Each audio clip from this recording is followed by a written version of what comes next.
British literature, Wikipedia article audio.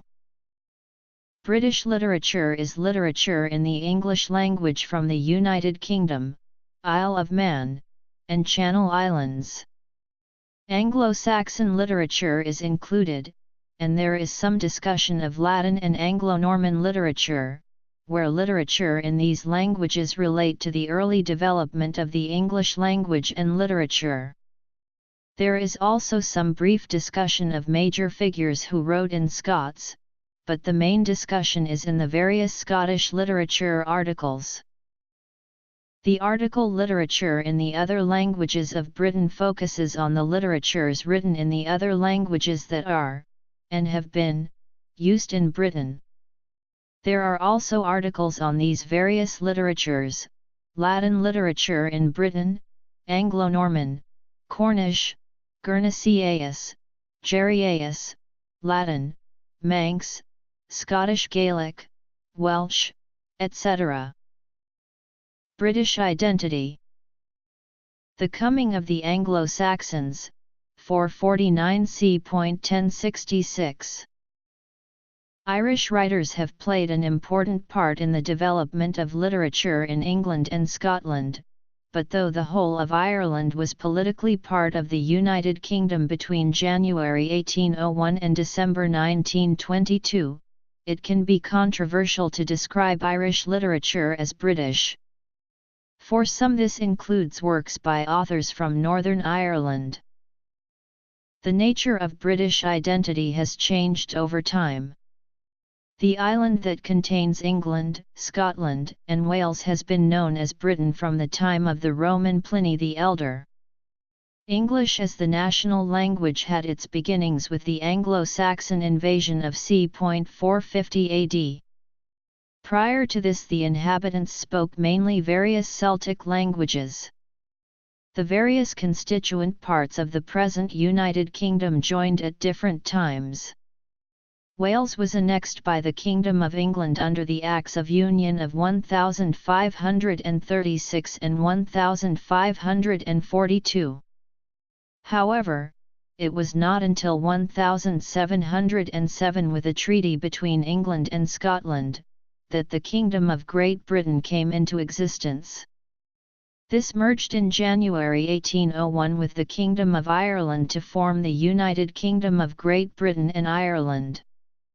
Until fairly recent times, Celtic languages continued to be spoken in Scotland, Wales, Cornwall, and Ireland, and still survive, especially in parts of Wales. Subsequently, the impact of Irish nationalism led to the partition of the island of Ireland in 1921, which means that literature of the Republic of Ireland is not British, although literature from Northern Ireland is both Irish and British. Works written in the English language by Welsh writers, especially if their subject matter relates to Wales, has been recognised as a distinctive entity since the 20th century. The need for a separate identity for this kind of writing arose because of the parallel development of modern Welsh language literature. Because Britain was a colonial power, the use of English spread through the world, and from the 19th century in the United States, and later in other former colonies, major writers in English, including Nobel laureates, began to appear beyond the boundaries of Britain and Ireland. The other languages of early Britain. Latin literature, mostly ecclesiastical, continued to be written in the centuries following the withdrawal of the Roman Empire at the beginning of the 5th century, including chronicles by Bede, Historia Ecclesiastica Gentis Anglorum, and Gildas, de Excidio et Conquesta Britanniae. Various Celtic languages were spoken by many of British people at this time, and among the most important written works that have survived are Y Gododdin and the Mabinogion. From the 8th to the 15th centuries, Vikings and Norse settlers and their descendants colonized parts of what is now modern Scotland.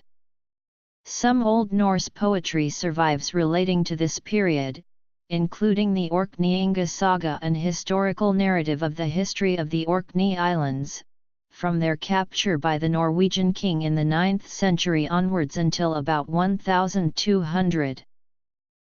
Old English literature, c. 658–1100.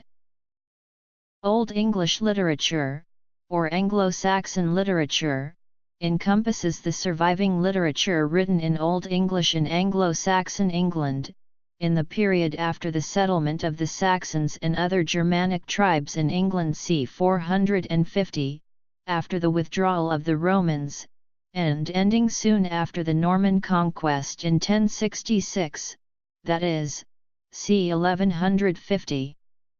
These works include genres such as epic poetry, hagiography, sermons, Bible translations, legal works, chronicles, riddles, and others. In all there are about 400 surviving manuscripts from the period. Oral tradition was very strong in early English culture and most literary works were written to be performed. Epic poems were thus very popular, and some, including Beowulf, have survived to the present day. Beowulf is the most famous work in Old English and has achieved national epic status in England, despite being set in Scandinavia.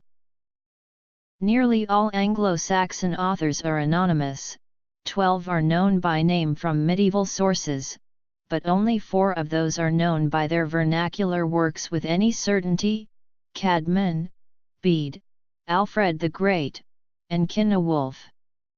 Caedmon is the earliest English poet whose name is known.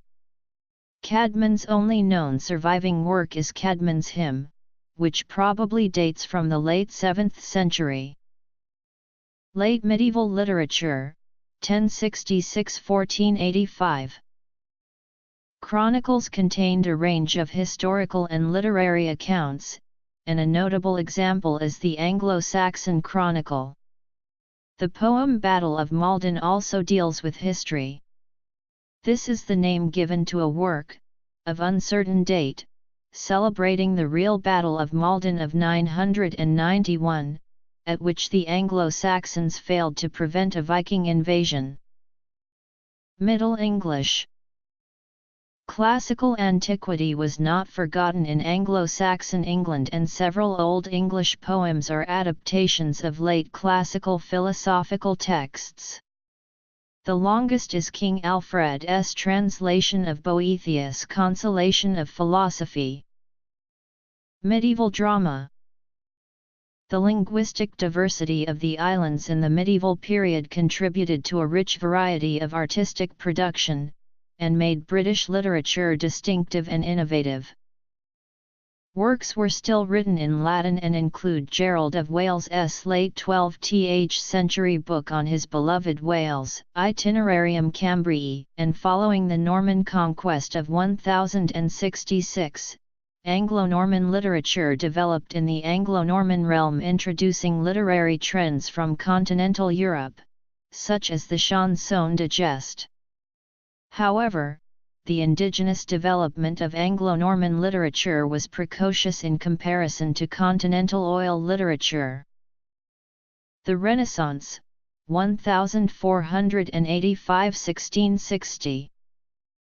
Geoffrey of Monmouth was one of the major figures in the development of British history and the popularity for the tales of King Arthur.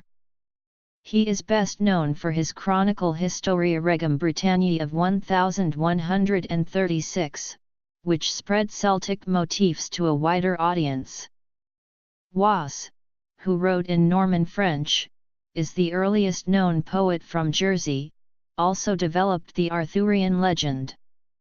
At the end of the 12th century, Lyman and Brute adapted Was to make the first English-language work to use the legends of King Arthur and the Knights of the Round Table. It was also the first historiography written in English since the Anglo-Saxon Chronicle. Interest in King Arthur continued in 15th century with Sir Thomas Malory's Le Morte d'Arthur, a popular and influential compilation of some French and English Arthurian romances. It was among the earliest books printed in England by Caxton. In the later medieval period, a new form of English now known as Middle English evolved. This is the earliest form which is comprehensible to modern readers and listeners, albeit not easily. Middle English Bible translations, notably Wycliffe's Bible, helped to establish English as a literary language. Wycliffe's Bible is the name now given to a group of Bible translations into Middle English that were made under the direction of, or at the instigation of, John Wycliffe. They appeared over a period from approximately 1382 to 1395. Piers Plowman or Visio Wilhelmita Petro Plowman is a Middle English allegorical narrative poem by William Langland. It is written in unrhymed alliterative verse divided into sections called passus. Piers is considered by many critics to be one of the early great works of English literature, along with Chaucer's Canterbury Tales and Sir Gawain and the Green Knight during the Middle Ages. Sir Gawain and the Green Knight is a late 14th century Middle English alliterative romance. It is one of the better-known Arthurian stories, of an established type known as the beheading game.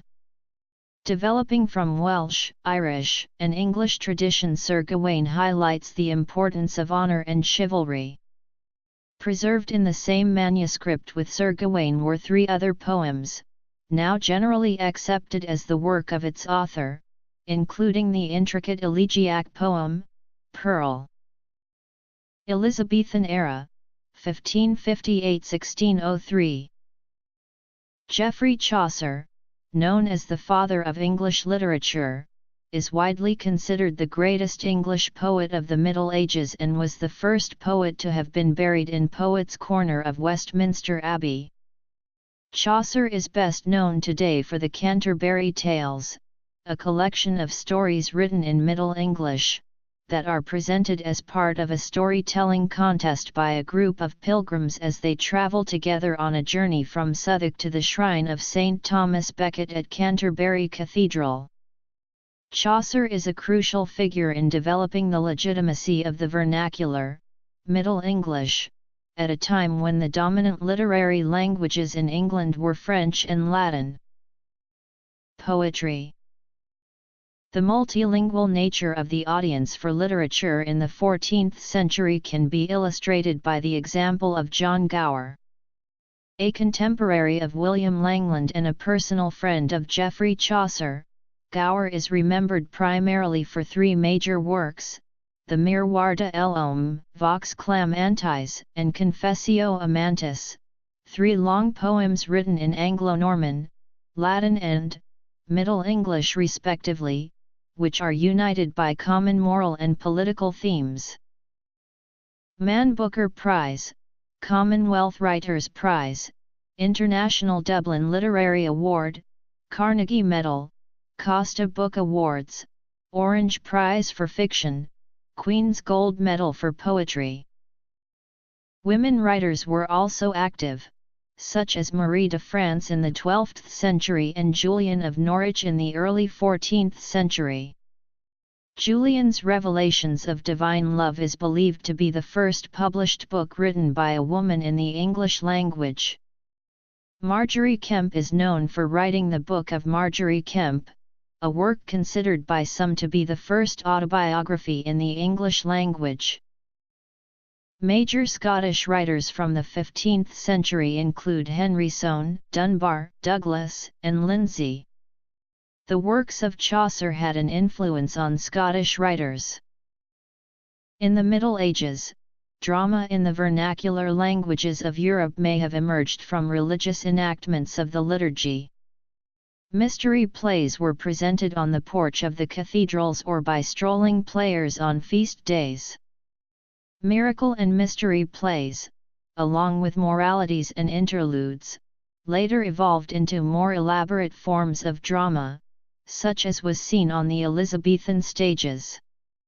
Another form of medieval theatre was the mummers' plays, a form of early street theatre associated with the Morris dance, concentrating on themes such as St. George and the Dragon and Robin Hood.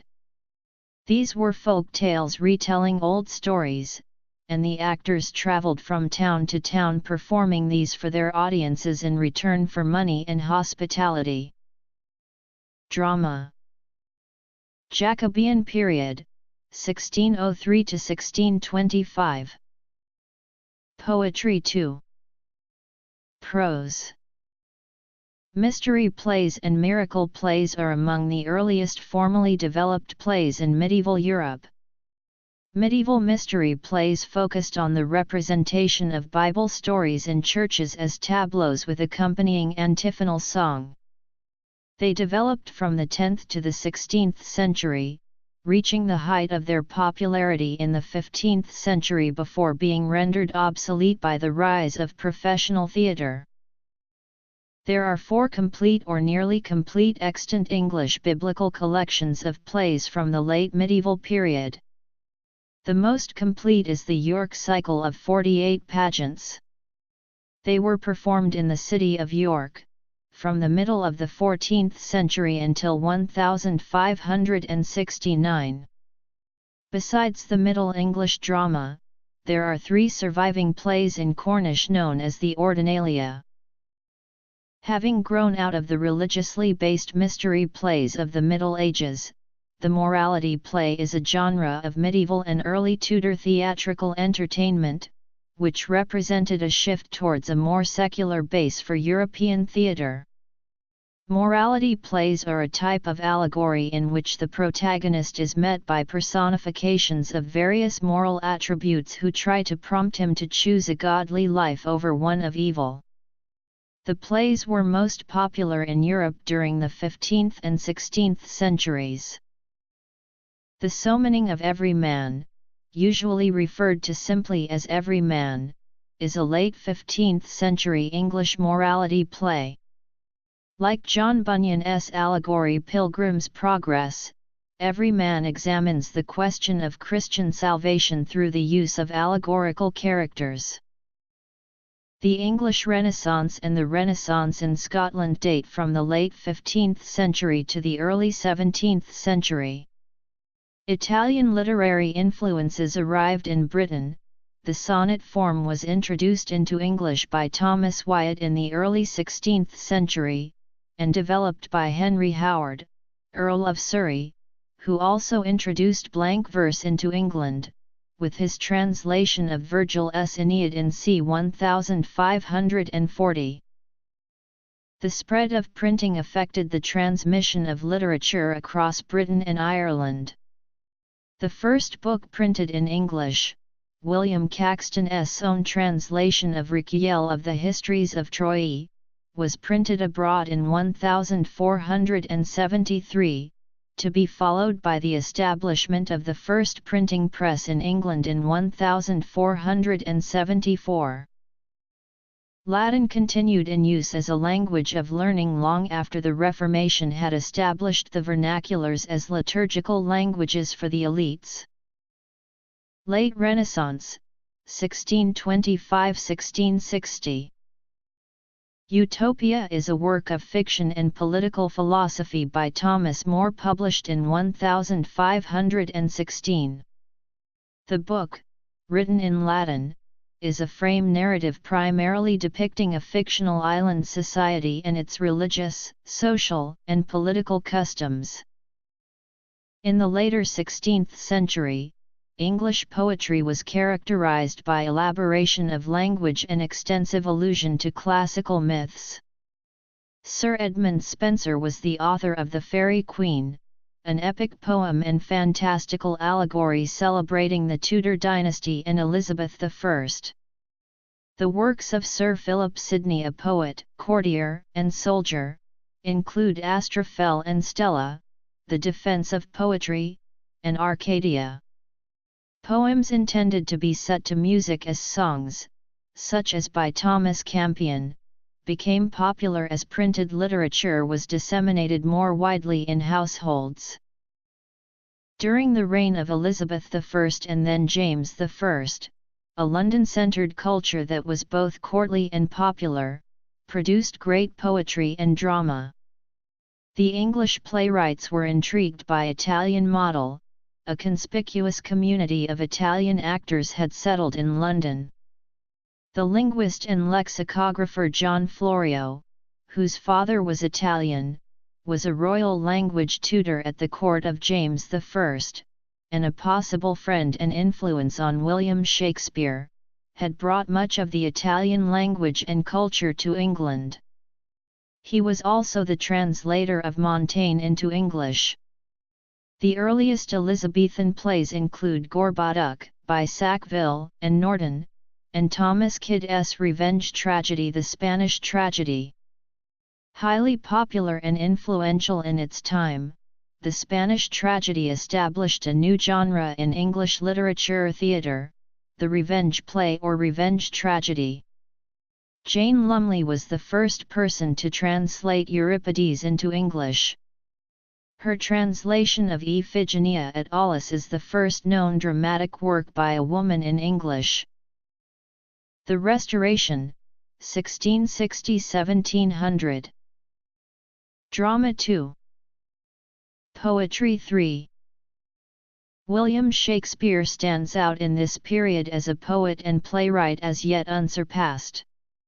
Shakespeare wrote plays in a variety of genres, including histories, tragedies, comedies, and the late romances, or tragicomedies. Works written in the Elizabethan era include the comedy Twelfth Night, tragedy Hamlet, and history Henry IV, Part 1. Shakespeare's career continued during the reign of King James I, and in the early 17th century he wrote the so-called problem plays, like Measure for Measure, as well as a number of his best-known tragedies, including King Lear and Antony and Cleopatra. The plots of Shakespeare's tragedies often hinge on such fatal errors or flaws, which overturn order and destroy the hero and those he loves. In his final period, Shakespeare turned to romance or tragicomedy and completed 4 major plays, including The Tempest. Less bleak than the tragedies, these 4 plays are graver in tone than the comedies of the 1590s, but they end with reconciliation and the forgiveness of potentially tragic errors. Other important figures in Elizabethan theatre include Christopher Marlowe, Thomas Dekker, John Fletcher, and Francis Beaumont. Marlowe's subject matter is different from Shakespeare's as it focuses more on the moral drama of the Renaissance man than any other thing. His play Dr. Faustus is about a scientist and magician who sells his soul to the devil. Beaumont and Fletcher are less known, but they may have helped Shakespeare write some of his best dramas, and were popular at the time. Beaumont's comedy, The Knight of the Burning Pestle, satirizes the rising middle class and especially the nouveau riches. After Shakespeare's death, the poet and dramatist Ben Jonson was the leading literary figure of the Jacobean era. Jonson's aesthetics hark back to the Middle Ages and his characters embody the theory of humours, based on contemporary medical theory, though the stock types of Latin literature were an equal influence. Jonson's major plays include Volpone and Bartholomew Fair. A popular style of theatre during Jacobean times was the revenge play, which had been popularized earlier in the Elizabethan era by Thomas Kyd, and then subsequently developed by John Webster in the 17th century. Webster's most famous plays are The White Devil and The Duchess of Malfi. Other revenge tragedies include The Changeling written by Thomas Middleton and William Rowley. Prose 2. Shakespeare also popularized the English sonnet, which made significant changes to Petrarch's model. A collection of 154 sonnets, dealing with themes such as the passage of time, love, beauty, and mortality, were first published in a 1609 quarto. Besides Shakespeare, the major poets of the early 17th century included the metaphysical poets John Donne and George Herbert. Influenced by continental Baroque, and taking as his subject matter both Christian mysticism and eroticism, Donne's metaphysical poetry uses unconventional or unpoetic figures, such as a compass or a mosquito, to reach surprise effects. George Chapman was a successful playwright who is remembered chiefly for his translation in 1616 of Homer's Iliad and Odyssey into English verse. This was the first ever complete translation of either poem into the English language, and it had a profound influence on English literature. Philosopher Sir Francis Bacon wrote the utopian novel New Atlantis, and coined the phrase "knowledge is power." Francis Godwin's 1638 The Man in the Moon recounts an imaginary voyage to the moon and is now regarded as the first work of science fiction in English literature. At the Reformation, the translation of liturgy and Bible into vernacular languages provided new literary models. The Book of Common Prayer and the Authorized King James Version of the Bible have been hugely influential. The King James Bible, one of the biggest translation projects in the history of English up to this time, was started in 1604 and completed in 1611. It represents the culmination of a tradition of Bible translation into English from the original languages that began with the work of William Tyndale. It became the standard Bible of the Church of England, and some consider it one of the greatest literary works of all time. The metaphysical poets continued writing in this period. Both John Donne and George Herbert died after 1625, but there was a second generation of metaphysical poets, consisting of Andrew Marvell, Thomas Traherne, and Henry Vaughan. Their style was characterized by wit and metaphysical conceits, far-fetched or unusual similes or metaphors, such as in Andrew Marvell's comparison of the soul with a drop of dew, or Donne's description of the effects of absence on lovers to the action of a pair of compasses. Another important group of poets at this time were the Cavalier poets. They were an important group of writers, who came from the classes that supported King Charles I during the Wars of the Three Kingdoms. The best known of the Cavalier poets are Robert Herrick, Richard Lovelace, Thomas Carew, and Sir John Suckling. They were not a formal group, but all were influenced by Ben Jonson. Most of the Cavalier poets were courtiers, with notable exceptions. For example, Robert Herrick was not a courtier, but his style marks him as a Cavalier poet. Cavalier works make use of allegory and classical allusions, and are influenced by Latin authors Horace, Cicero, and Ovid. John Milton is one of the greatest English poets, who wrote at a time of religious flux and political upheaval. He is generally seen as the last major poet of the English Renaissance, though his major epic poems were written in the Restoration period, including Paradise Lost. Among the important poems Milton wrote during this period are El Allegro, 1631, Il Penseroso, 1634, Comus, 1638, and Lycidas. His later major works are Paradise Regained, 1671, Samson Agonists, 1671. Milton's works reflect deep personal convictions, a passion for freedom and self-determination, and the urgent issues and political turbulence of his day. Writing in English, Latin, and Italian, he achieved international renown within his lifetime, and his celebrated Areopagitica, written in condemnation of pre-publication censorship, is among history's most influential and impassioned defenses of free speech and freedom of the press. William Haley's 1796 biography called him the greatest English author, and he remains generally regarded as one of the preeminent writers in the English language. Thomas Urquhart's translation of Rabelais' Gargantua and Pantagruel into English has been described as the greatest Scottish translation since Gavin Douglas's Ennidos. The restoration of the monarchy in 1660 launched a fresh start for literature, both in celebration of the new worldly and playful court of the king, and in reaction to it.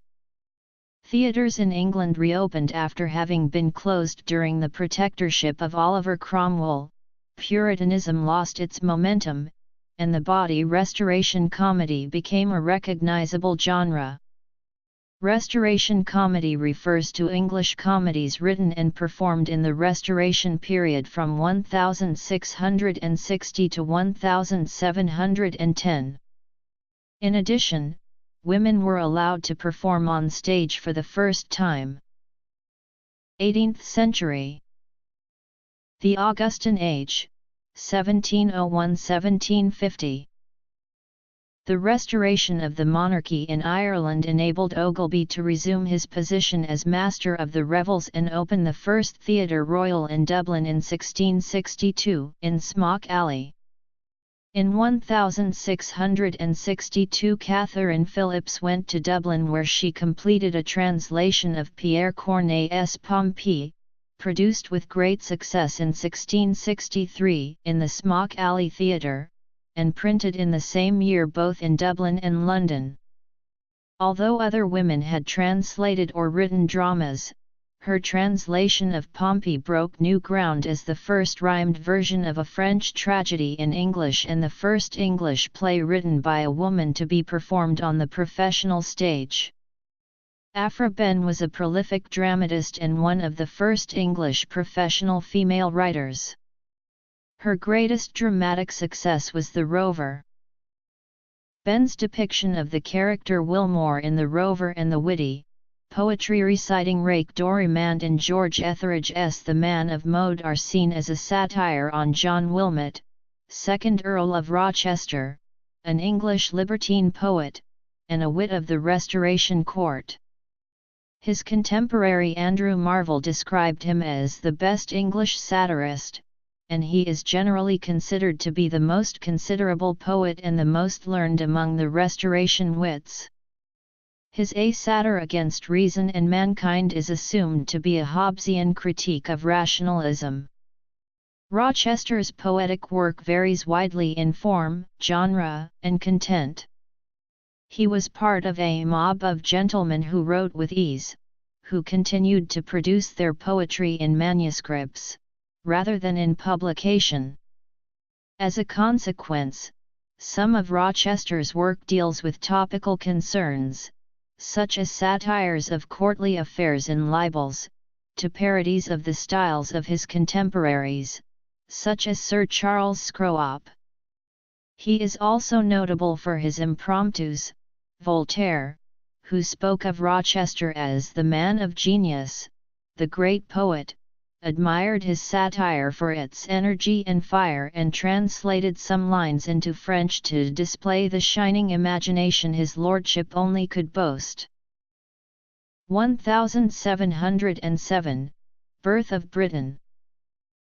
John Dryden was an English poet, literary critic, translator, and playwright who dominated the literary life of Restoration England to such a point that the period came to be known in literary circles as the Age of Dryden. He established the heroic couplet as a standard form of English poetry by writing successful satires, religious pieces, fables, epigrams, compliments, prologues, and plays with it. He also introduced the Alexandrine and triplet into the form. In his poems, translations, and criticism, he established a poetic diction appropriate to the heroic couplet. Dryden's greatest achievements were in satiric verse in works like the mock-heroic Macflip No.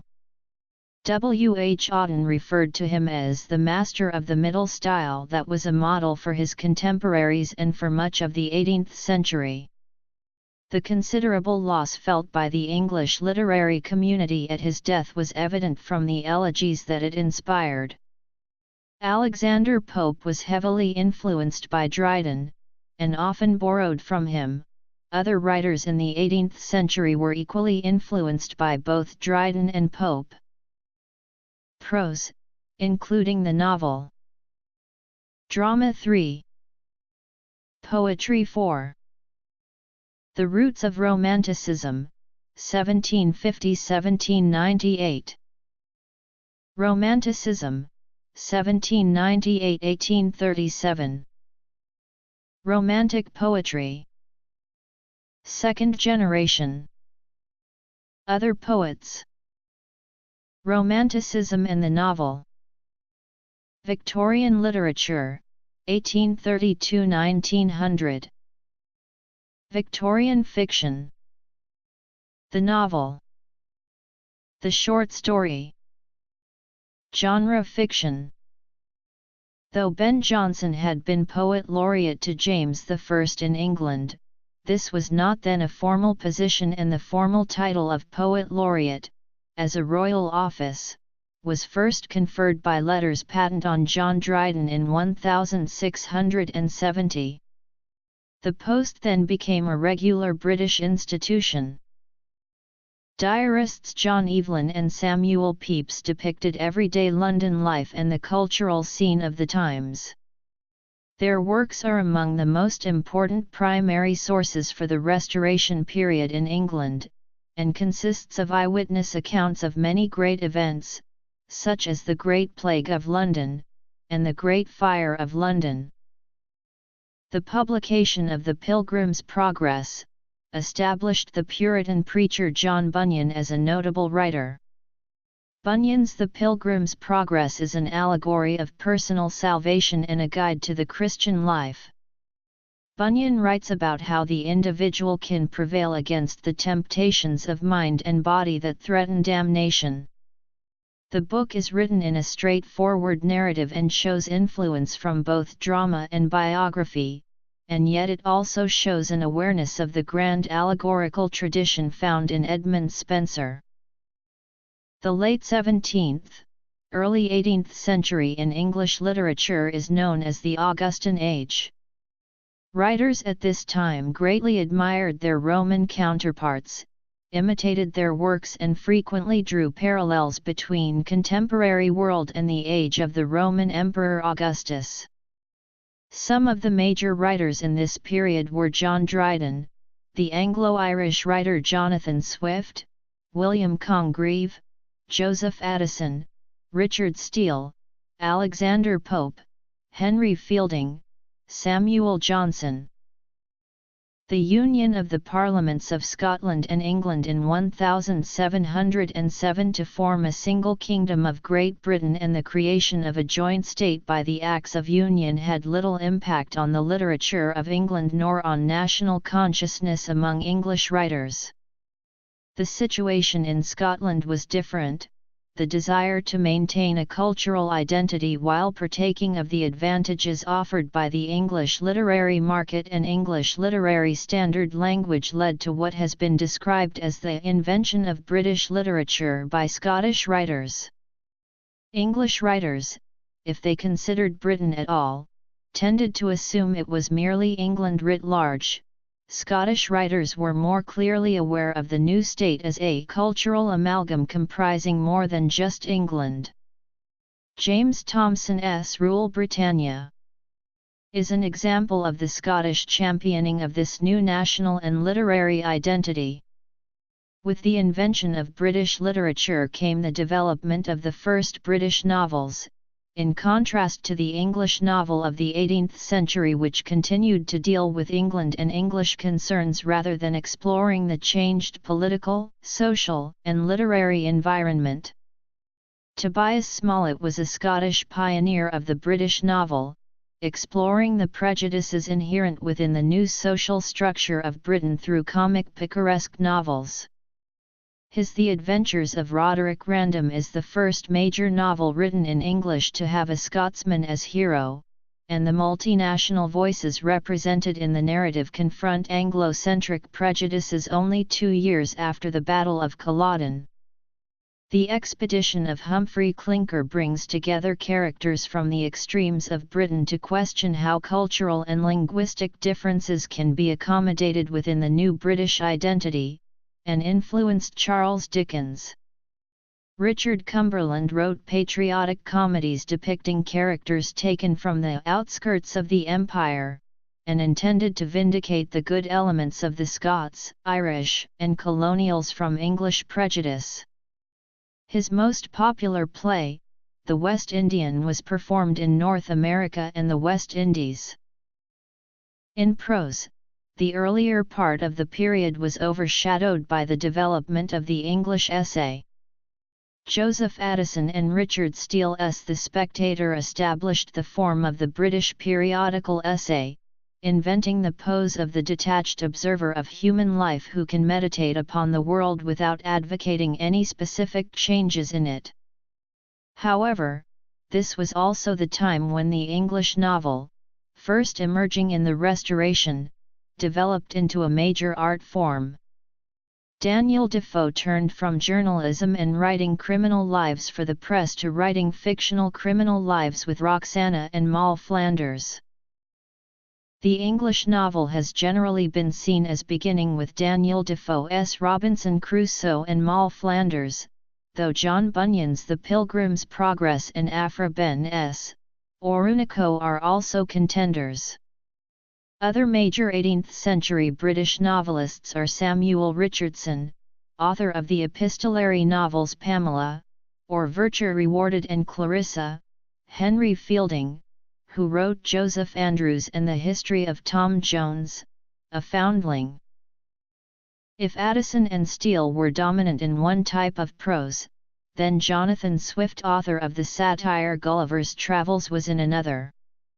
In A Modest Proposal and the Drapier Letters, Swift reluctantly defended the Irish people from the predations of colonialism. This provoked riots and arrests, but Swift, who had no love of Irish Roman Catholics, was outraged by the abuses he saw. The English pictorial satirist and editorial cartoonist William Hogarth has been credited with pioneering Western sequential art. His work ranged from realistic portraiture to comic strip-like series of pictures called modern moral subjects. Much of his work satirizes contemporary politics and customs. Although documented history of Irish theatre began at least as early as 1601, the earliest Irish dramatists of note were William Congreve, one of the most interesting writers of Restoration comedies and author of The Way of the World, and playwright, George Farquhar, the recruiting officer. Anglo-Irish drama in the 18th century also includes Charles MacLean and Arthur Murphy. The age of Augustan drama was brought to an end by the censorship established by the Licensing Act 1737. After 1737, authors with strong political or philosophical points to make would no longer turn to the stage as their first hope of making a living, and novels began to have dramatic structures involving only normal human beings, as the stage was closed off for serious authors. Prior to the Licensing Act 1737, theatre was the first choice for most wits. After it, the novel was. The most outstanding poet of the age is Alexander Pope, whose major works include The Rape of the Lock, a translation of the Iliad, a translation of the Odyssey, the Dunciad. Since his death, Pope has been in a constant state of re-evaluation. His high artifice, strict prosody, and, at times, the sheer cruelty of his satire were an object of derision for the Romantic poets, and it was not until the 1930s that his reputation was revived. Pope is now considered the dominant poetic voice of his century, a model of prosodic elegance, biting wit, and an enduring, demanding moral force. The Rape of the Lock and the Dunciad are masterpieces of the mock epic genre. It was during this time that poet James Thomson produced his melancholy The Seasons and Edward Young wrote his poem Night Thoughts. The second half of the 18th century is sometimes called the Age of Johnson. Samuel Johnson, often referred to as Dr. Johnson, was an English author who made lasting contributions to English literature as a poet, essayist, moralist, literary critic, biographer, editor, and lexicographer. Johnson has been described as arguably the most distinguished man of letters in English history. After 9 years of work, Johnson's A Dictionary of the English Language was published in 1755. It had a far-reaching effect on modern English and has been described as one of the greatest single achievements of scholarship. Through works such as the Dictionary, his edition of Shakespeare, and his Lives of the Poets in particular, he helped invent what we now call English literature. This period of the 18th century saw the emergence of 3 major Irish authors: Oliver Goldsmith, Richard Brinsley Sheridan, and Lawrence Sterne. Goldsmith settled in London in 1756, where he published the novel The Vicar of Wakefield, a pastoral poem The Deserted Village, and 2 plays, The Good Natured Man 1768 and She Stoops to Conquer 1773. Sheridan was born in Dublin, but his family moved to England in the 1750s. His first play, The Rivals 1775, was performed at Covent Garden and was an instant success. He went on to become the most significant London playwright of the late 18th century with plays like The School for Scandal and The Critic. Sterne published his famous novel Tristram Shandy in parts between 1759 and 1767. The sentimental novel or the novel of sensibility is a genre which developed during the second half of the 18th century. Among the most famous sentimental novels in English are Samuel Richardson's Pamela, or Virtue Rewarded, Oliver Goldsmith's The Vicar of Wakefield, and Lawrence Sterne's Tristram Shandy. Another novel genre also developed in this period. In 1778, Frances Burney wrote Evelina, one of the first novels of Manners. Fanny Burney's novels indeed were enjoyed and admired by Jane Austen. The Graveyard Poets were a number of pre-Romantic English poets, writing in the 1740s and later, whose works are characterized by their gloomy meditations on mortality, skulls and coffins, epitaphs and worms in the context of the graveyard. To this was added, by later practitioners, a feeling for the sublime and uncanny, and an interest in ancient English poetic forms and folk poetry. They are often considered precursors of the Gothic genre. The poets include Thomas Gray, Elegy Written in a Country Churchyard, William Cooper, Christopher Smart, Thomas Chatterton, Robert Blair, and Edward Young, The Complaint or Night Thoughts on Life, Death and Immortality. Other precursors of Romanticism are the poets James Thomson and James Macpherson, the Gothic novel and the novel of sensibility. Also foreshadowing Romanticism was Gothic fiction, in works such as Horace Walpole's 1764 novel The Castle of Otranto. The Gothic fiction genre combines elements of horror and romance. A pioneering Gothic novelist was Anne Radcliffe, author of The Mysteries of Udolpho. The Monk, by Matthew Lewis, is another notable early work in both the Gothic and horror genres. James Macpherson was the first Scottish poet to gain an international reputation. Claiming to have found poetry written by the ancient bard Ossian, he published translations that acquired international popularity, being proclaimed as a Celtic equivalent of the classical epics. Both Robert Burns and Walter Scott were highly influenced by the Ossian cycle. Robert Burns was a pioneer of the Romantic movement, and after his death he became a cultural icon in Scotland. Among poems and songs of Burns that remain well known across the world are Auld Lang Syne, A Red Rose, A Man's a Man for a That, To a Mouse, Tam O'Shanter and A Fond Kiss. Romanticism was an artistic, literary, and intellectual movement that originated in Europe toward the end of the 18th century.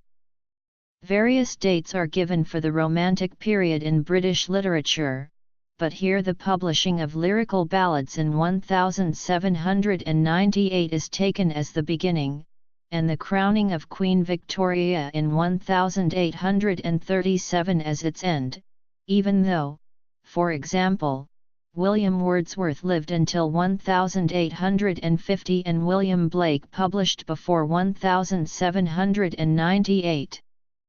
The writers of this period, however, did not think of themselves as romantics, and the term was first used by critics of the Victorian period. The Romantic period was one of major social change in England, because of the depopulation of the countryside and the rapid development of overcrowded industrial cities, that took place in the period roughly between 1785 and 1830.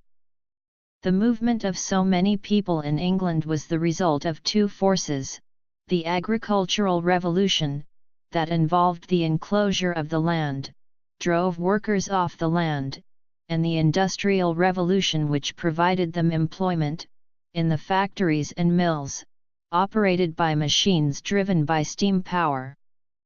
Indeed, Romanticism may be seen in part as a reaction to the Industrial Revolution, though it was also a revolt against aristocratic social and political norms of the Age of Enlightenment, as well a reaction against the scientific rationalization of nature. The French Revolution was an especially important influence on the political thinking of many of the Romantic poets. The landscape is often prominent in the poetry of this period, so that the Romantics, especially perhaps Wordsworth, are often described as nature poets. However, the longer Romantic nature poems have a wider concern because they are usually meditations on an emotional problem or personal crisis. The poet, painter, and printmaker William Blake was one of the first of the English Romantic poets. Largely disconnected from the major streams of the literature of the time, Blake was generally unrecognized during his lifetime, but is now considered a seminal figure in the history of both the poetry and visual arts of the Romantic Age. Among his most important works are Songs of Innocence and Songs of Experience and profound and difficult prophecies such as Visions of the Daughters of Albion, the First Book of Urizen, and Jerusalem, the Emanation of the Giant Albion.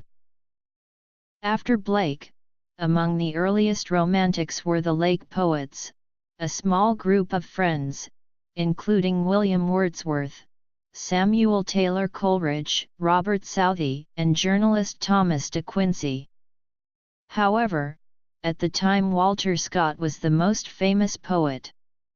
Scott achieved immediate success with his long narrative poem The Lay of the Last Minstrel in 1805, followed by the full epic poem Marmion in 1808. Both were set in the distant Scottish past. The early Romantic poets brought a new emotionalism and introspection, and their emergence is marked by the first Romantic manifesto in English literature, the preface to lyrical ballads. The poems in lyrical ballads were mostly by Wordsworth, although Coleridge contributed the long rhyme of the Ancient Mariner. Among Wordsworth's most important poems are Michael, lines composed a few miles above Tintern Abbey, Resolution and Independence, Ode, intimations of immortality from recollections of early childhood, and the long, autobiographical, epic The Prelude. Robert Southey was another of the so-called Lake Poets, and poet laureate for 30 years from 1813 to his death in 1843. Although his fame has been long eclipsed by that of his contemporaries and friends William Wordsworth and Samuel Taylor Coleridge. Thomas de Quincey was an English essayist, best known for his Confessions of an English Opium Eater, an autobiographical account of his laudanum and its effect on his life. The second generation of Romantic poets includes Lord Byron, Percy Bysshe Shelley and John Keats. Byron, however, was still influenced by 18th-century satirists and was, perhaps the least romantic of the three, preferring the brilliant wit of Pope to what he called the wrong poetical system of his Romantic contemporaries. Though John Keats shared Byron and Shelley's radical politics, his best poetry is not political, but is especially noted for its sensuous music and imagery, along with a concern with material beauty and the transience of life. Among his most famous works are The Eve of Saint Agnes, La Belle Dame sans Merci, Ode to a Nightingale, To Autumn. Percy Shelley, known to contemporaries for his radical politics and association with figures such as Byron and Mary Wollstonecraft Shelley, daughter of radical thinkers William Godwin and Mary Wollstonecraft, was the third major Romantic poet of the second generation. Generally regarded as among the finest lyric poets in the English language, Shelley is perhaps best known for poems such as Ozymandias, Ode to the West Wind, To a Skylark, and Adonais, an elegy written on the death of Keats. Mary Shelley is remembered as the author of Frankenstein, an important Gothic novel, as well as being an early example of science fiction. Another important poet in this period was John Clare. Clare was the son of a farm labourer, who came to be known for his celebratory representations of the English countryside and his lamentation for the changes taking place in rural England. George Crabbe was an English poet who, during the Romantic period, wrote closely observed, realistic portraits of rural life in the heroic couplets of the Augustan age. Crabbe's works include The Village, Poems, The Borough. Major novelists in this period were the Englishwoman Jane Austen and the Scotsman Sir Walter Scott, while Gothic fiction of various kinds also flourished. Austen's works satirize the novels of sensibility of the second half of the 18th century and are part of the transition to 19th century realism. Austen's works include Pride and Prejudice, Sense and Sensibility, Mansfield Park, Emma, and Persuasion. The most important British novelist at the beginning of the early 19th century was Sir Walter Scott, who was not only a highly successful British novelist, but the greatest single influence on fiction in the 19th century, a European figure. Scott's novel writing career was launched in 1814 with Waverley, often called the first historical novel, and was followed by Ivanhoe. The Waverley novels, including The Antiquary, Old Mortality, The Heart of Midlothian, and whose subject is Scottish history, are now generally regarded as Scott's masterpieces. It was in the Victorian era that the novel became the leading literary genre in English. Women played an important part in this rising popularity both as authors and as readers. Monthly serializing of fiction encouraged this surge in popularity, due to a combination of the rise of literacy, technological advances in printing, and improved economics of distribution. Circulating libraries, that allowed books to be borrowed for an annual subscription, were a further factor in the rising popularity of the novel. Charles Dickens emerged on the literary scene in the late 1830s and soon became probably the most famous novelist in the history of British literature. Dickens fiercely satirized various aspects of society, including the workhouse in Oliver Twist, the failures of the legal system in Bleak House. In more recent years, Dickens has been most admired for his later novels, such as Dombey and Son, Bleak House, and Little Dorrit, Great Expectations, and Our Mutual Friend. An early rival to Dickens was William Makepeace Thackeray, who during the Victorian period ranked second only to him, but he is now much less read and is known almost exclusively for Vanity Fair. The Bronte sisters, Emily, Charlotte, and Anne, were other significant novelists in the 1840s and 1850s. Their novels caused a sensation when they were first published but were subsequently accepted as classics. Charlotte Bronte's work was Jane Eyre, broke new ground in being written from an intensely first-person female perspective. Emily Bronte's novel was Wuthering Heights and, according to Juliet Gardner, the vivid sexual passion and power of its language and imagery impressed, bewildered and appalled reviewers. The third Bronte novel of 1847 was Anne Bronte's Agnes Grey, which deals with the lonely life of a governess. Elizabeth Gaskell was also a successful writer, and North and South contrasts the lifestyle in the industrial north of England with the wealthier south. Anthony Trollope was one of the most successful, prolific, and respected English novelists of the Victorian era. Some of his best-loved works are set in the imaginary West Country county of Barsetshire, including The Warden and Barchester Towers.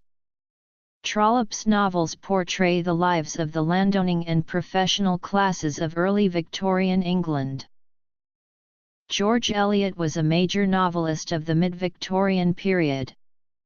Her works, especially Middlemarch 1871-2, are important examples of literary realism, and are admired for their combination of high Victorian literary detail, with an intellectual breadth that removes them from the narrow geographic confines they often depict, that has led to comparisons with Tolstoy.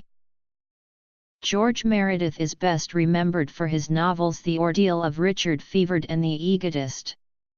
His reputation stood very high well into the 20th century but then seriously declined. An interest in rural matters and the changing social and economic situation of the countryside is seen in the novels of Thomas Hardy. A Victorian realist, in the tradition of George Eliot, he was also influenced both in his novels and poetry by Romanticism, especially by William Wordsworth. He gained fame as the author of such novels as Far from the Madding Crowd, The Mayor of Casterbridge, Tess of the D'Urberville, and Jude the Obscure. Another significant late 19th century novelist is George Robert Gissing, who published 23 novels between 1880 and 1903. His best-known novel is New Grub Street. Also in the late 1890s, the first novel of Polish-born immigrant Joseph Conrad, an important forerunner of modernist literature, was published. Conrad's Heart of Darkness was published in 1899. There are early European examples of short stories published separately between 1790 and 1810, but the first true collections of short stories appeared between 1810 and 1830 in several countries around the same period. The first short stories in the United Kingdom were Gothic tales like Richard Cumberland's remarkable narrative The Poisoner of Montremos. Major novelists like Sir Walter Scott and Charles Dickens also wrote some short stories. Important developments occurred in genre fiction in this era. Adventure novels were popular, including Sir John Barrow's descriptive 1831 account of the Mutiny on the Bounty. The Lost World literary genre was inspired by real stories of archaeological discoveries by imperial adventurers. Sir Henry Rider Haggard wrote one of the earliest examples, King Solomon's Mines, in 1885. Contemporary European politics and diplomatic maneuverings informed Anthony Hope's swashbuckling Ruritanian adventure novels The Prisoner of Zenda 1894.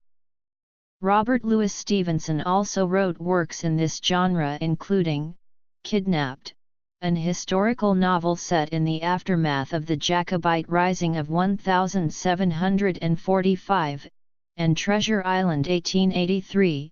The classic pirate adventure. Wilkie Collins' epistolary novel The Moonstone, is generally considered the first detective novel in the English language, and soon after Sir Arthur Conan Doyle began his Sherlock Holmes series about a London-based consulting detective.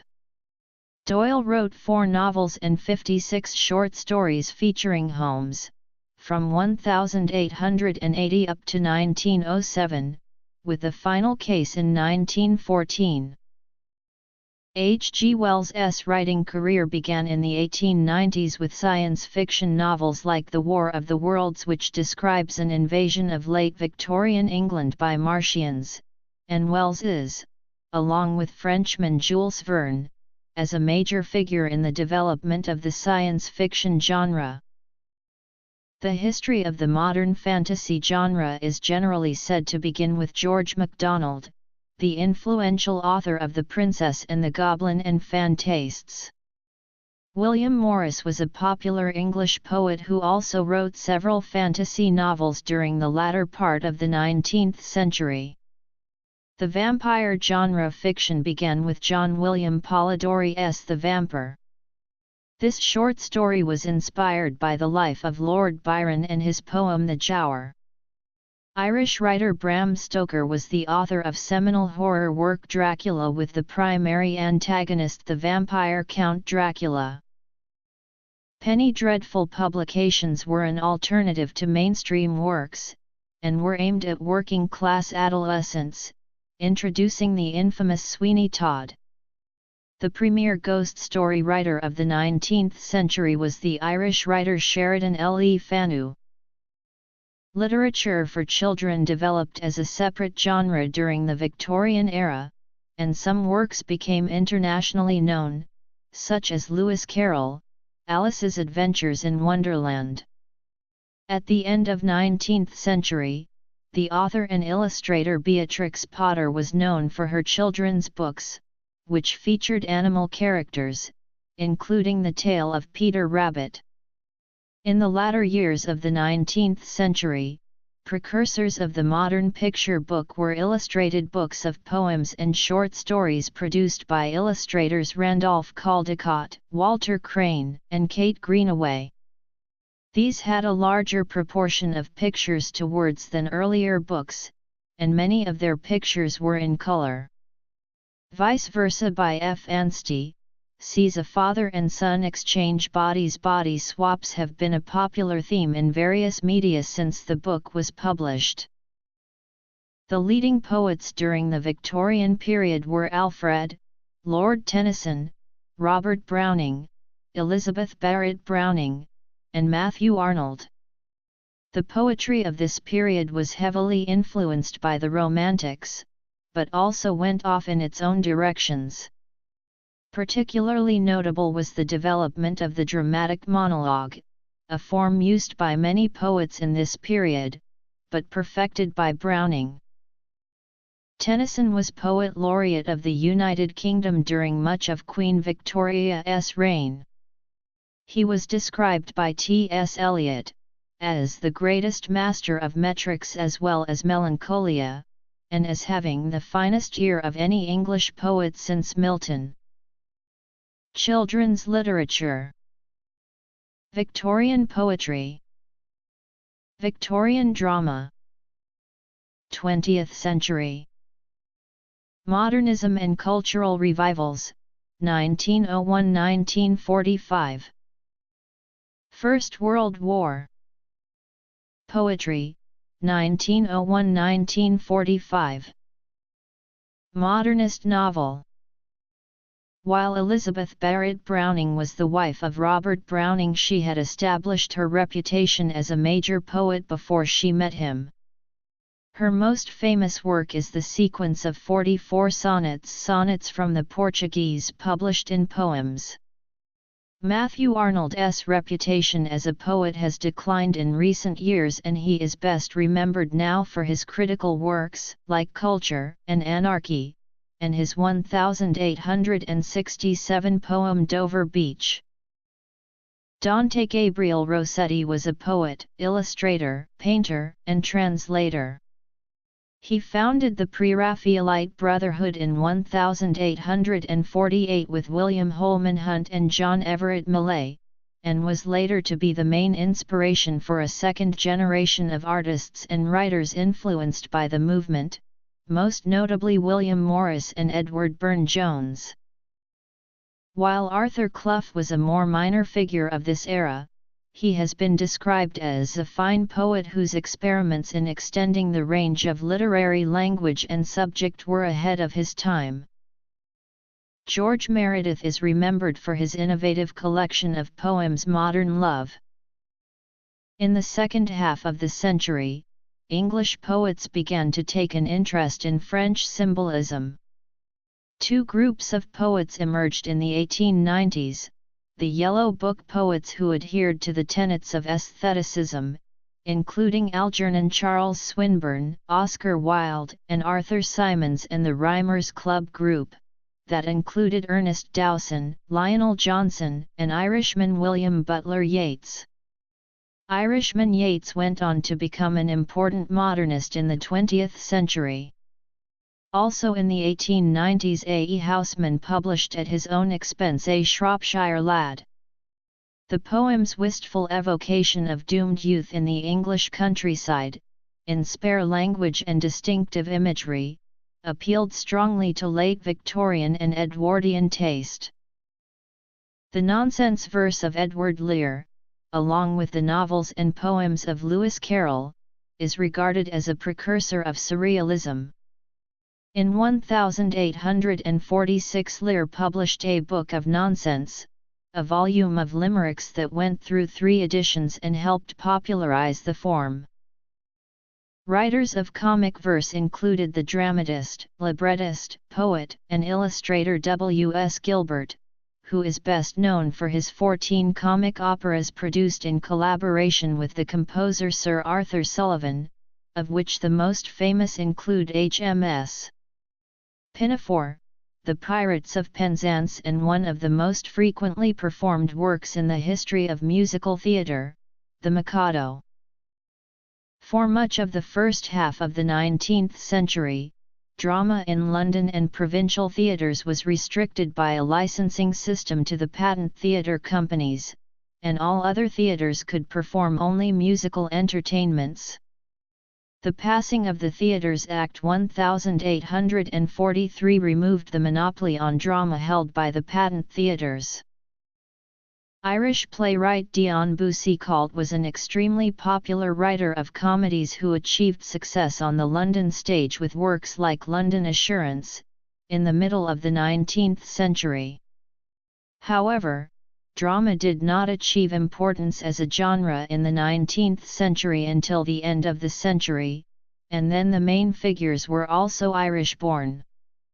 In the last decade of the century, major playwrights emerged, including George Bernard Shaw, Arms and the Man, and Oscar Wilde, The Importance of Being Earnest.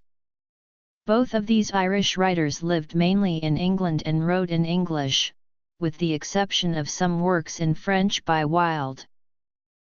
The year 1922 marked a significant change in the relationship between Great Britain and Ireland, with the setting up of the Irish Free State in most of Ireland, while the predominantly Protestant Northern Ireland remained part of the United Kingdom. This separation also leads to questions as to what extent Irish writing prior to 1922 should be treated as a colonial literature. There are also those who question whether the literature of Northern Ireland is Irish or British. Nationalist movements in Britain, especially in Wales and Scotland, also significantly influenced writers in the 20th and 21st centuries. From around 1910 the modernist movement began to influence British literature. While their Victorian predecessors had usually been happy to cater to mainstream middle-class taste, 20th-century writers often felt alienated from it, so responded by writing more intellectually challenging works or by pushing the boundaries of acceptable content. The experiences of the First World War were reflected in the work of war poets such as Wilfred Owen, Rupert Brooke, Isaac Rosenberg, and Siegfried Sassoon. In parenthesis, an epic poem by David Jones, first published in 1937, is a notable work of the literature of the First World War, that was influenced by Welsh traditions, despite Jones being born in England.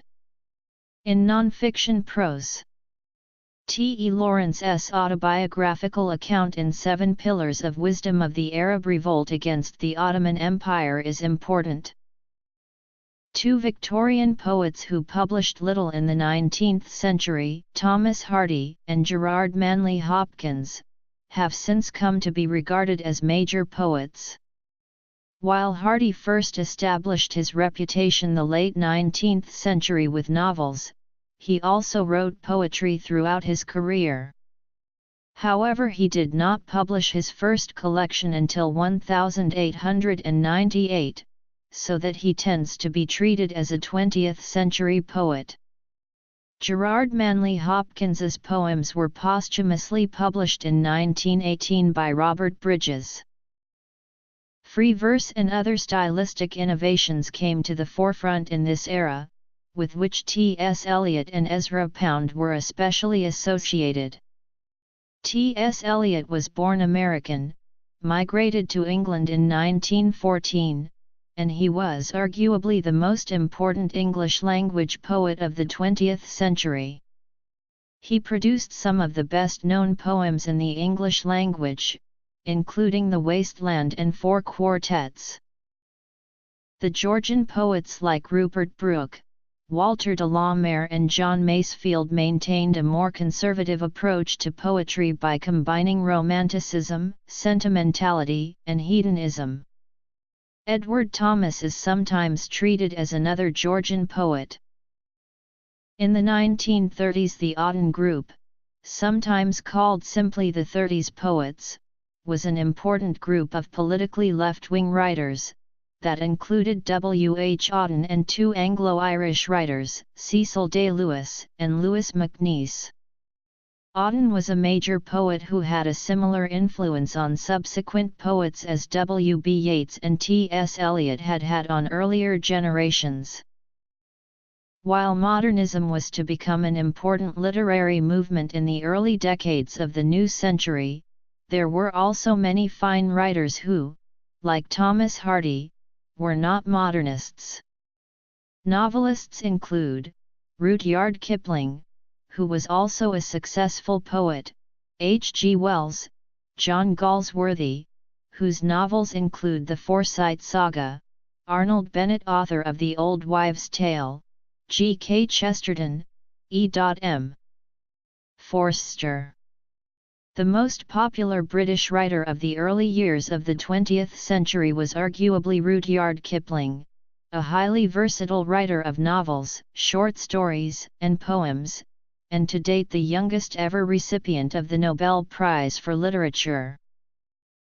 H. G. Wells was a highly prolific author who is now best known for his work in the science fiction genre. Keith Douglas was noted for his war poetry during World War II and his wry memoir of the Western Desert Campaign, Alamein to Zemzem. He was killed in action during the invasion of Normandy. Alan Lewis, born in South Wales, was one of the best-known English-language poets of the war. The Second World War has remained a theme in British literature. Though some have seen modernism ending by around 1939, with regard to English literature, when modernism petered out and postmodernism began has been contested almost as hotly as when the transition from Victorianism to modernism occurred. In fact, a number of modernists were still living and publishing in the 1950s and 1960s, including T.S. Eliot, Dorothy Richardson, and John Cooper Powys. Furthermore, Northumberland poet Basil Bunting, born in 1901, published little until Brig Flats in 1965. In 1947, Malcolm Lowry published Under the Volcano. George Orwell's satire of totalitarianism, 1984, was published in 1949. An essayist and novelist, Orwell's works are important social and political commentaries of the 20th century. Evelyn Waugh's Second World War trilogy Sword of Honor was published in this period. Graham Greene's works span the 1930s to the 1980s. He was a convert to Catholicism and his novels explore the ambivalent moral and political issues of the modern world. Other novelists writing in the 1950s and later were Anthony Powell, A Dance to the Music of Time, Nobel Prize laureate Sir William Golding, Anglo-Irish philosopher Dame Iris Murdoch, and Scottish novelist Dame Muriel Spark, the prime of Miss Jean Brodie. Anthony Burgess is especially remembered for his dystopian novel A Clockwork Orange 1962. Mervyn Peake published his Gothic fantasy Gormenghast trilogy between 1946 and 1959. Angela Carter was a novelist and journalist, known for her feminist, magical realism, and picaresque works. Writing from the 1960s until the 1980s. Sir Salman Rushdie is among a number of post-Second World War writers from former British colonies who permanently settled in Britain. Rushdie achieved fame with Midnight's Children. His most controversial novel The Satanic Verses was inspired in part by the life of Muhammad. Doris Lessing from southern Rhodesia published her first novel The Grass is Singing in 1950, after immigrating to England. She initially wrote about her African experiences. Lessing soon became a dominant presence in the English literary scene, publishing frequently, and won the Nobel Prize for Literature in 2007. Sir V.S. Naipaul was another immigrant, born in Trinidad, who won the Nobel Prize in Literature. Also from the West Indies is George Lamming, who wrote In the Castle of My Skin, while from Pakistan came Hanif Qureshi, a playwright, screenwriter, filmmaker, novelist, and short story writer.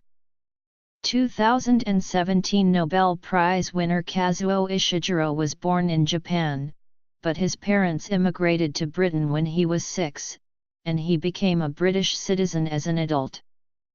Martin Amis is one of the most prominent British novelists of the end of the 20th, beginning of the 21st century. Pat Barker has won many awards for her fiction. English novelist and screenwriter Ian McEwan is a highly regarded writer. An important cultural movement in the British theatre that developed in the late 1950s and early 1960s was kitchen sink realism, art, novels, film, and television plays. The term angry young men was often applied members of this artistic movement. It used a style of social realism which depicts the domestic lives of the working class, to explore social issues and political issues. The drawing room plays of the post-war period, typical of dramatists like Sir Terence Rattigan and Sir Noel Coward, were challenged in the 1950s by these angry young men, in plays like John Osborne's Look Back in Anger. Again in the 1950s, the theatre of the absurd profoundly affected British dramatists, especially Irishman Samuel Beckett's play Waiting for Godot. Among those influenced were Harold Pinter and Tom Stoppard. The Theatres Act 1968 abolished the system of censorship of the stage that had existed in Great Britain since 1737. The new freedoms of the London stage were tested by Howard Brenton's The Romans in Britain, first staged at the National Theatre during 1980, and subsequently the focus of an unsuccessful private prosecution in 1982. Other playwrights whose careers began later in the century are Sir Alan Ayckbourn, Michael Frayn, playwright and novelist, David Hare, David Edgar. Dennis Potter's most distinctive dramatic work was produced for television. During the 1950s and 1960s, many major British playwrights either effectively began their careers with the BBC, or had works adapted for radio.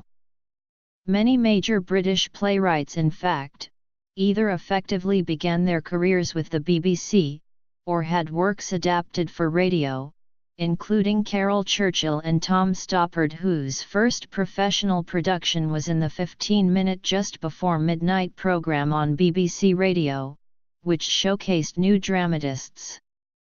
John Mortimer made his radio debut as a dramatist in 1955, with his adaptation of his own novel Like Men Betrayed for the BBC Light programme. Other notable radio dramatists included Brendan Behan, from Ireland, and novelist Angela Carter. Among the most famous works created for radio are Dylan Thomas's Under Milk Wood, Samuel Beckett's All That Fall, Harold Pinter's A Slight Ache, and Robert Bolt's A Man for All Seasons. While poets T.S. Eliot, W. H. Auden and Dylan Thomas were still publishing after 1945, new poets started their careers in the 1950s and 1960s, including Philip Larkin and Ted Hughes. Northern Ireland has produced a number of significant poets, the most famous being Nobel Prize winner Seamus Heaney. However, Heaney regarded himself as Irish and not British. Others poets from Northern Ireland include Derek Mahone, Paul Muldoon, James Fenton, Michael Longley, and Medbite McGuckian. In the 1960s and 1970s, Martian poetry aimed to break the grip of the familiar, by describing ordinary things in unfamiliar ways, as though, for example, through the eyes of a Martian. Poets most closely associated with it are Craig Raine and Christopher Reid. Martin Amis, an important novelist in the late 20th and 20th centuries, carried into fiction this drive to make the familiar strange. Another literary movement in this period was the British Poetry Revival, a wide-reaching collection of groupings and subgroupings that embraces performance, sound and concrete poetry. Leading poets associated with this movement include J. H. Prynne, Eric Mottram, Tom Rayworth, Denise Riley, and Lee Harwood. It reacted to the more conservative group called the Movement. The Liverpool poets were Adrian Henry, Brian Patton, and Roger McGough.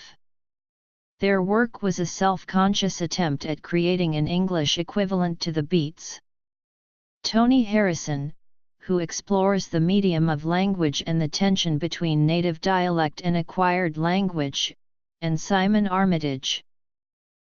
Geoffrey Hill has been considered to be among the most distinguished English poets of his generation, Charles Tomlinson is another important English poet of an older generation, though since his first publication in 1951, has built a career that has seen more notice in the international scene than in his native England. Roald Dahl is a prominent author of children's fantasy novels like Charlie and the Chocolate Factory in 1964, which are often inspired from experiences from his childhood, with often unexpected endings, and unsentimental, dark humor. Popular school stories from this period include Ronald Searle's St. Trinians. J.K. Rowling's Harry Potter fantasy series is a sequence of 7 novels that chronicle the adventures of the adolescent wizard Harry Potter. Is the best-selling book series in history. The series has been translated into 67 languages, placing Rowling among the most translated authors in history. Cressida Cowell wrote How to Train Your Dragon, a series of 12 books set in a fictional Viking world. Scotland has in the late 20th century produced several important novelists, including James Kelman, who like Samuel Beckett can create humor out of the most grim situations, A.L. Kennedy, whose 2007 novel Day was named Book of the Year in the Costa Book Awards, Alasdair Gray, whose Lanark, A Life in 4 Books is a dystopian fantasy set in his hometown Glasgow. Highly anglicised Lowland Scots is often used in contemporary Scottish fiction. For example, the Edinburgh dialect of Lowland Scots used in Trainspotting by Irvine Welsh to give a brutal depiction of the lives of working-class Edinburgh drug users. In Northern Ireland, James Fenton's poetry is written in contemporary Ulster Scots. The poet Michael Longley has experimented with Ulster Scots for the translation of classical verse, as in his 1995 collection The Ghost Orchid. Among significant writers in this genre in the early 20th century were Erskine Childers' The Riddle of the Sands 1903, who wrote spy novels, Emma Ortsey, author of The Scarlet Pimpernel, an historical romance which recounted the adventures of a member of the English gentry in the French Revolutionary period. The title character established the notion of a hero with a secret identity into popular culture. John Buchan wrote adventure novels like Prester John. Novels featuring a gentleman adventurer were popular between the wars, exemplified by the series of H.C. Macneill with Bulldog Drummond 1920, and Leslie Charteris, whose many books chronicled the adventures of Simon Templar, alias the Saint. The medieval scholar M.R. James wrote highly regarded ghost stories in contemporary settings. Late Modernism, 1946–2000. Novel. Drama 4. Poetry 5. Literature for children and young adults. Scottish literature. 20th century genre fiction. Early 20th century. Later 20th century. Science fiction. Fantasy. 20th century children's literature. 21st century literature. Theatre. Genre fiction 2. Literary institutions. Literary prizes. This was called the Golden Age of detective fiction. Dame Agatha Christie, a writer of crime novels, short stories, and plays, is best remembered for her 80 detective novels and her successful West End theatre plays. Other female writers dubbed Queens of Crime include Dorothy L. Sayers, Marjorie Allingham, and New Zealander Dame Ngaio Marsh. Georgette Heyer created the historical romance genre, and also wrote detective fiction. A major work of science fiction, from the early 20th century, is A Voyage to Arcturus by Scottish writer David Lindsay, first published in 1920, and was a central influence on C.S. Lewis's space trilogy. From the early 1930s to late 1940s, an informal literary discussion group associated with the English faculty at the University of Oxford were the Inklings. Its leading members were the major fantasy novelists, J.R.R. Tolkien and C.S. Lewis.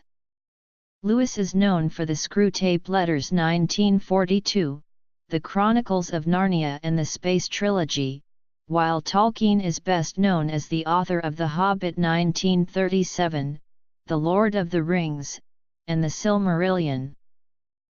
Among important writers of genre fiction in the second half of the 20th century are thriller writer Ian Fleming, creator of James Bond 007. Fleming chronicled Bond's adventures in 12 novels, including Casino Royale 1953. In contrast to the larger-than-life spy capers of Bond, John Le Carre was an author of spy novels who depicted a shadowy world of espionage and counter-espionage, and his best-known novel The Spy Who Came In From the Cold 1963, is often regarded as one of the greatest in the genre. Frederick Forsyth writes thriller novels and Ken Follett writes spy thrillers as well as historical novels, notably The Pillars of the Earth 1989. War novels include Alistair MacLean thrillers The Guns of Navarone 1957, Where Eagles Dare 1968, and Jack Higgins' The Eagle Has Landed 1975. Patrick O'Brien's nautical historical novels feature the Aubrey Maturin series set in the Royal Navy. Ronald Welch's Carnegie Medal-winning novel Night Crusader is set in the 12th century and gives a depiction of the Third Crusade, featuring the Christian leader and King of England Richard the Lionheart. Nigel Tranter also wrote historical novels of celebrated Scottish warriors, Robert the Bruce in the Bruce Trilogy. The murder mysteries of both Ruth Rendell and P.D. James are popular crime fiction. John Wyndham wrote post-apocalyptic science fiction, his most notable works being The Day of the Triffids 1951, and The Midwich Cuckoos 1957. Other important writers in this genre are Sir Arthur C. Clarke 2001, A Space Odyssey, Brian Aldiss, and Michael Moorcock. Moorcock was involved with the new wave of science fiction writers, part of whose aim was to invest the genre with literary merit. Similarly, J.G. Ballard became known in the 1960s as the most prominent of the new wave science fiction writers. A later major figure in science fiction was Iain M. Banks, who created a fictional anarchist, socialist, and utopian society, The Culture. Nobel Prize winner Doris Lessing also published a sequence of 5 science fiction novels, The Canopus in Argos, Archives between 1979 and 1983. Sir Terry Pratchett is best known for his Discworld series of comic fantasy novels, that begins with The Color of Magic 1983, and includes Night Watch 2002.